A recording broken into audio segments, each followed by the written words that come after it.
It is day 14 of Veda, and I made an omelet, which is hard to see here. It's got shredded Velveeta cheese, hog jowl bacon, ham, and broccoli. It's hard to see the broccoli, I ground it up, but I need the broccoli to lower my blood sugar, because this was what my blood sugar reading was last night. Yeah, that's pretty high. And here it is this morning. Much better, but optimal is between 100 and 140, and 144 is a bit higher. 120 is usually what one should shoot for. So, no carbohydrate-related food testing for a while, at least not stuff I haven't... Oh, look, it fell apart. Maybe I should do this. Definitely tastes the broccoli. Two-handed here. Or at least maybe... I should put more cheese in it. Hey, does that marquee say what I think it says? Of course it says what I think it says. It's 3 words, if that, and I can read English. So, well, let's see. Okay, that's in 45 minutes. Guess I'll go there. Well, I might as well walk, even though it is literally uphill both ways. Hope you can hear me over this wind. I'm glad I thought of wearing this. Kind of wish I would have worn more warm clothing, like a spacesuit or something. I wonder if those people are coming to see the movie. Yeah. What's the deal with the short sleeves, Mr. Shiver? Well, about to go in here. The movie starts in about a half hour, at least in theory, and they're already open, and those people indeed were going to see the film. Trying to be neutral about it, because if I really expect it to suck, it's not going to suck as much as I imagined, because I can imagine a lot. And almost no movie is as bad as I imagined it, notable exceptions being Jumper and Phantom 4 Stick, so... Please, see you later. Please mean this. Oh, please don't let it be a bluff. Please, please. I guess I could have pooped in here, but, I don't know. A little narrow there for someone as fat as I... Ooh, ow, no. Also, you can't smell this, but it smells like chlorine. Kind of glad my nose is stuffed up right now. Zip! Oh, wait, I should turn the camera off.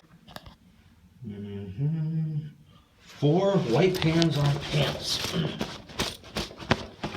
Shh, I probably shouldn't be doing this, but I googled the theater and a review said comfortable seats. Can you see that? I don't know. It's less comfortable than it looks.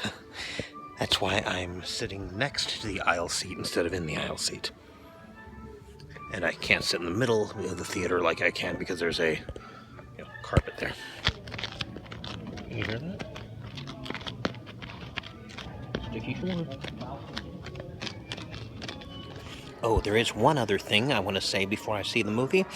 I do like the fact that there is finally a villain from the comics who is not Lex Luthor or General Zod. Doomsday. Admittedly, as far as I can tell, Doomsday is created by Luthor from the remains of General Zod, but it's something. Do you think Superman 3 would have not sucked if Richard Pryor, instead of playing Gus Gorman, idiot savant, he would have been Mr. Mxyzptlk? Paragon Ragtime Orchestra, Whirlwind Theater and Paradigm Ragtime Orchestra present an evening with Charlie Chaplin, Buster Keaton, and Harold Lloyd, May 14th at 7 p.m. Tickets now on sale.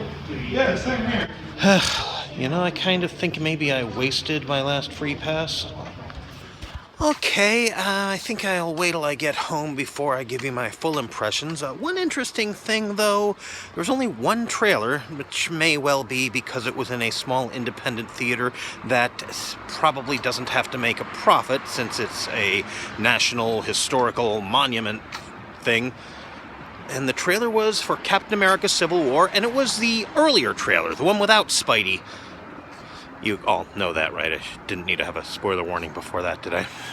And actually, I wanted to mention that trailer a little bit. Spidey's costume, while I wish it would look exactly like its comic book counterpart, is not a deal breaker. Certainly, it looks more like its comic book counterpart than the outfit he wore in Amazing Spider-Man. In fact, it's possible that they had to change it a little as part of the deal. I don't know. I do like that it's flat, not textured or dimensional or anything. It looks like something you could actually fit under his clothing. Don't really like the eyes changing size. I mean, it's fine if it's drawn or animated, but if it's just, if it's actually live action, and by the way, if it's CGI in live action, I don't count that as animated. I mean, it was fine in Deadpool because Deadpool's a parody where the character talks to the camera a lot. Again, not a deal breaker, and I definitely look forward to that. I'm gonna have to cross some semi-dangerous streets here, so it's probably better if I'm not looking into a lens as I'm doing it. I mean, even now I keep, you're probably noticing that I'm keeping looking away to make sure I don't bump into anything. I almost want to do a gag where I do bump into something, but I think I won't, especially now that I've said that. Right, gotta cross a street here. Okay, now that I'm safe at home in my Doctor Who pajamas with my Spider-Man bedsheets and this mask where the thing came off, so I have to fix it at some point, time for my opinions about the film. Spoilers. This is an attic. There are bats in this attic. Also, this is my index finger. I'm not flipping you off. Overall, I enjoyed it, and I hope that's being real enjoyment and not just overreaction to over-imagination of level of suckness. And it's not as if the bar was set particularly high. Well, for one thing, the battle at the end was great, and Batman, unlike, well, maybe Superman couldn't have done it, but Batman thought to locate it in an abandoned area. So, good job. Oh, good improvement over the first movie there. Wonder Woman admittedly didn't show up until the final climactic battle, but she didn't come out of nowhere. Diana Prince appears early in the film, and, Bruce investigates her, and then they start... You've seen the movie, right? If not, well, I did have the spoiler warning earlier, didn't I? Hold on. I think I better do that and then edit it in earlier. Hold on. I also liked the way they did work in some other metahumans. I kind of wish they would have shown a little less of Aquaman. Not that I dislike Aquaman, it's just the others were just glimpses, really, and then it's kind of a glimpse, but not a glimpse compared to the other glimpses. It's relatively non-glimpsy glimpse. Also liked that Superman or Clark, whatever, and Lois are dating, and they show rather than tell, and she knows his secret. Yeah, well, anyway. Also liked that Bruce was established. He'd been Batman a long time. It looks like he's had at least one Robin, who sadly was killed by the Joker, apparently. One thing, though, if he's been around for so long, they should have had some mention in Man of Steel. It didn't have to be much, but they had a Wayne satellite and a Wayne building, but no mention. Remember Superman the Animated Series? They had Martha Kent say, "We don't want people to think you're like that nut in Gotham City." There should have been some reference to the nut in Gotham City. I think that would have been enough. Okay, now for the negatives. Too many dream sequences. When they had that sequence with the future and the Superman troops and Batman being unmasked before Superman kills him, Okay, we know it's a dream sequence. Okay, wake up already. We know it's a dream sequence. How long's this movie gonna be? And then, oh, wait. Oh, I get it. That's Jonathan Kent. I see. Okay, it's been a while since I saw Man of Steel, and I only saw it once. I'm never going to see it again. So, and yeah, okay, that's okay. Yep, okay. Dream sequence again. Yep. Mm-hmm. Also, Superman's fight with Batman. Okay, obviously, Batman doesn't want to listen, so Superman can't just tell him what's going on. But couldn't he incapacitate Batman instead of punching him so that he goes flying and has time to retaliate multiple times? Well, I guess Man of Steel proved that Superman doesn't really know how to fight that well, or how to strategize. Also, I am sick and tired of homing devices that are not stealthy. Yet again, we have a homing device which, on the off chance you don't immediately notice it, you would notice anyway, because they're going beep, beep, beep, beep, flash, flash, flash, flash. Couldn't they just zoom in closer and then get inside, where you can see like a little light inside, and maybe hear a slight beep? Very faint, something you wouldn't hear unless you were shrunk down and looking inside it like we are. I don't know. I didn't hate it. Might actually see the next film. I definitely want to see the Wonder Woman film that they alluded to in this film and that they are making. That and Teenage Mutant Ninja Turtles 2, whatever the Michael Bay Turtles 2 is called. And that I actually want to see as well. It looks like they actually are improving. And in fact, improving more than with Amazing Spider-Man 2, which I liked more than Amazing Spider-Man 1, but I'm not sure why.